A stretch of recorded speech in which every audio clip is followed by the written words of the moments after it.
As cooler weather approaches, it's time to gear up with Red Wing shoes. Hi, Teresa here from the Fargo Red Wing Shoe Store. Keep your feet warm, dry, and comfortable this season with our premium selection of work boots designed for the toughest conditions. Whether you're working outdoors or enjoying an adventure, Red Wing Shoes has you covered with durable insulated footwear. 3003 Main Avenue in Fargo, Red Wing Shoes for ultimate durability.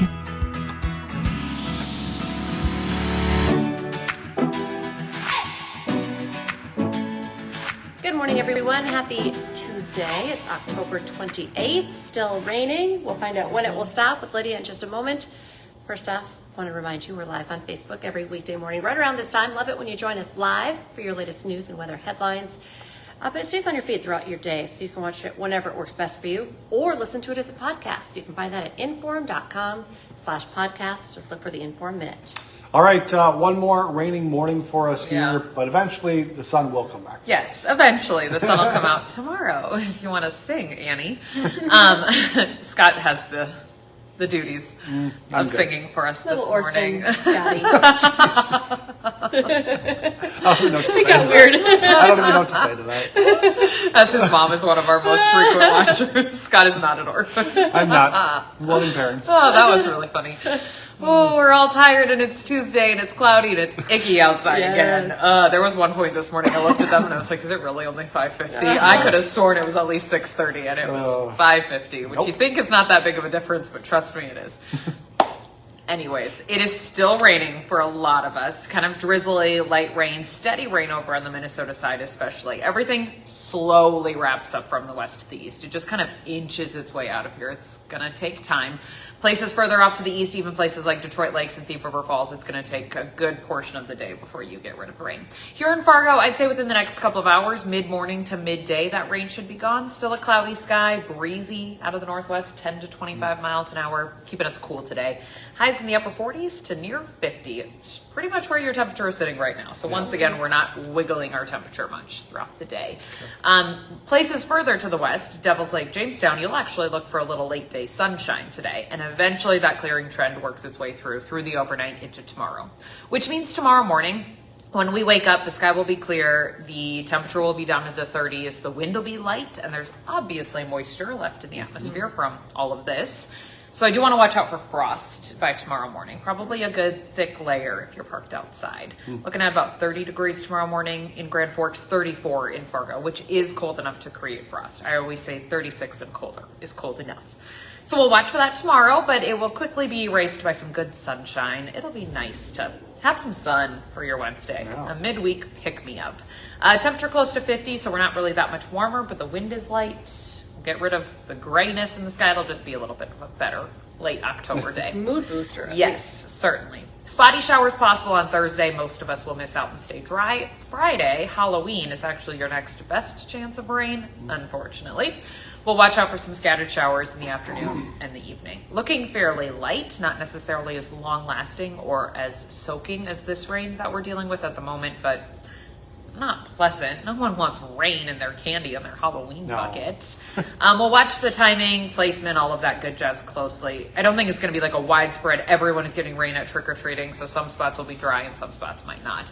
Everyone will be breezy out of the northwest at about 10 to 20, and then temperatures in the low 40s, but feeling more like the mid 30s with the rain and the sun going down and then that wind too. So plan on warm Halloween costumes and then potentially an umbrella. Bummer. Or a poncho over the Halloween costume. Let's see. Saturday does look chilly for tailgating. NDSU back in town on Saturday. High temperature in the afternoon near 40, which means we spend most of tailgate time in the 30s. Coldest tailgate that we have seen so far.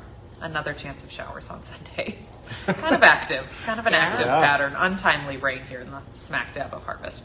Real quick, I've had this question come up a couple of times this morning about how much snow would this have been if it were colder, because we all know we can get snow in the late parts of October here. General rule of thumb, and it's not perfect, we don't live in a perfect world, but general rule of thumb is 10 inches of snow equals 1 inch of water. So now today when you have your final rainfall tally, you can work that backwards. I posted a whole video explaining it, so you can go check that out and listen to me blab for a couple of minutes about snow ratios and liquid equivalents, and you can waste your time. But an interesting though, thing. Temperature plays a big role in it too, and there's no perfect way to know what temperature would have been. Sure.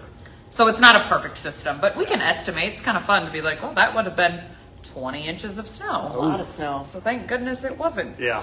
In some eyes, I guess. So then I can't pout as much. Right, yeah. Could be worse. Yeah, stop complaining, Lisa. Stop complaining. All right. That's well, all. Look on the bright side, even though it's Hard. been very dreary. Very dreary. She promised an all-day rain and all day long on Monday. It was That's one dreary. promise we wish she didn't keep. I know, right, good point. All right, to our news headlines this morning. We had a busy breaking news morning on First News. Breaking right now, a deadly shooting in South Fargo. Right now, we're working to find out if police have a suspect in custody yet. We know it happened at the 39 West apartment building in the 2700 block of 41st Street South. Fargo police were called out just before 9:30 last night. When they got there, officers found a man who had been shot. He was taken to the hospital where he was pronounced dead. Police say their investigation suggests the suspect and the victim knew each other. If you know anything about the shooting or the suspect, you're asked to call Fargo police. Also breaking overnight, a house fire in Fargo.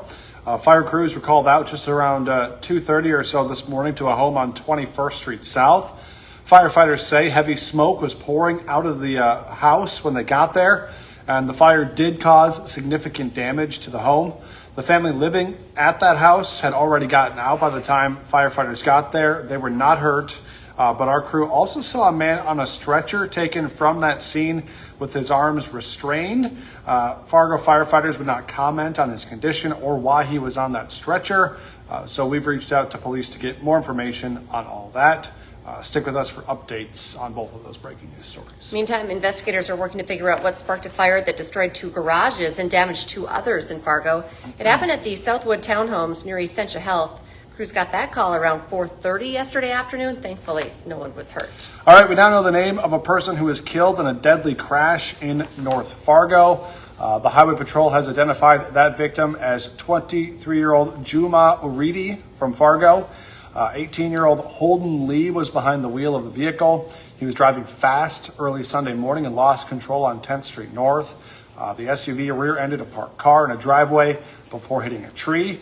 Another passenger, 31-year-old Arlenton Arcorin from South Dakota, suffered serious injuries in the crash. Lee was also seriously hurt, and he could be facing criminal charges. Tonight, the Fargo School Board will consider new elementary boundary lines as the district deals with declining enrollment. The district is already combining Horace Mann, Roosevelt, and Madison elementaries into one new school. Under the proposed plan, Washington Elementary's boundary line would expand, while Longfellow's would shrink. The school board will hold its first reading of the proposal tonight at 5:30 at the district office. Today on Hot Mic with Dom Izzo, the Blue Jays and Dodgers made history this morning. I guess Yeah, technically the right. game went so long, playing in the longest game in World Series history. A recap of an instant classic, plus a new basketball season tips off next week. Dave Richmond joins the show to chat about his new look Bison. Hot Mic is live from 9 to 11 on WDAY Extra and Inforum.com. And now's a great time to get that Inforum.com subscription. Your all-access pass to all these news, weather, sports headlines. Just go to Inforum.com/subscribe to check out the deals. We will have updates on those breaking news stories from this morning in our newscast throughout the day as the information becomes available to us. So make sure to stay with us. Our next newscast is at 11, then 4, 5, 6, 9, and 10. And we're back with First News tomorrow morning from 5 to 7. Have a great day, everyone.